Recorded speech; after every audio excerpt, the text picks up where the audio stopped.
এক ভান্ডারি আইতেছে গান করার জন্য, মাহফিলের আওয়াজ, ওয়াজের আওয়াজ তাদের ভালো লাগে না। আসলে আমাদের কলবটা মইরা গেছে গা, ভালো কাজগুলি আমাদের ভালো লাগে না। বিশ্বাস করেন, ইমানের থার্মোমিটার, ইমান তোমার কতটুকু আছে কতটুকু নাই তুমি কেমনে বুঝতে পারবা? সাহাবীরা বলতেছেন, ইয়া রাসূলুল্লাহ কেমনে বুঝতে পারবো? যখন তুমি কোনো ইবাদত কইরা শান্তি পাইবা, বুঝবা তোমার ইমান ঠিক আছে। আর ইবাদত কইরা যখন বুঝবা ভাল লাগছে না, সময় কাটাইলাম মাহফিলের মধ্যে বৈশা রইছি এতক্ষণ, ভাল লাগছে না, হুজুর কি ওয়াজ করছে কি না, বুঝবা তোমার ইমান কি হয়ে গেছে গা, লও হয়ে গেছে গা, ব্যাটারি দুর্বল হয়ে গেছে গা।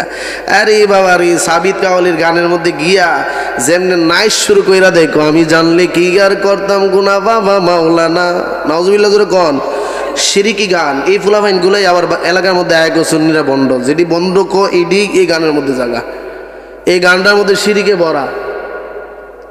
আমি জানলে কি আর করতাম গুনাহ বাবা মাওলানা, না জানিয়া ভুল করেছি ক্ষমা করো না। মনে রাখবেন, প্রকৃত ভান্ডার শরীফের বিশ্বাস, উনি কিন্তু একজন আল্লাহর ওলি ছিলেন, খাস ওলি ছিলেন। কিন্তু ওনাকে ব্যবহার কইরা এখন ভান্ডারি নাম দিয়া যেগুলো চলাফেরা করে অধিকাংশটি নামাজ পড়ে না, মুইত্তা মুদের ভানিল না, ঠিক কিনা জোরে কন? এগুলা নামাজির বিরুদ্ধাচরণ করে। নামাজ ফিরে কি লাভ, মানুষে দেখায় কি লাভ? আরে বেটা, মানুষে দেখায় তো নামাজ আমার নবীজি পড়ছে, ঠিক কিনা জোরে কন? কালকে চা খাইতেছে, এক বেটা খাইতেছে শেরপুর গান হইব 3.5 লক্ষ টাকা বাজেট। চিন্তা করছেন নি? কই স্ট্রং কমিটি 3.5 লক্ষ টাকা বাজেট।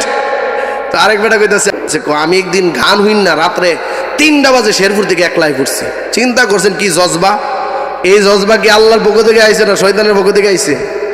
আবার দেখবেন কেমনে টেহা ডালন শুরু করে দেয়, আছে না নাই? আল্লাহ তাআলা এই সকল ফিতনা থেকে আমাদেরকে হেফাজত করুক, সবাই বলি আমিন।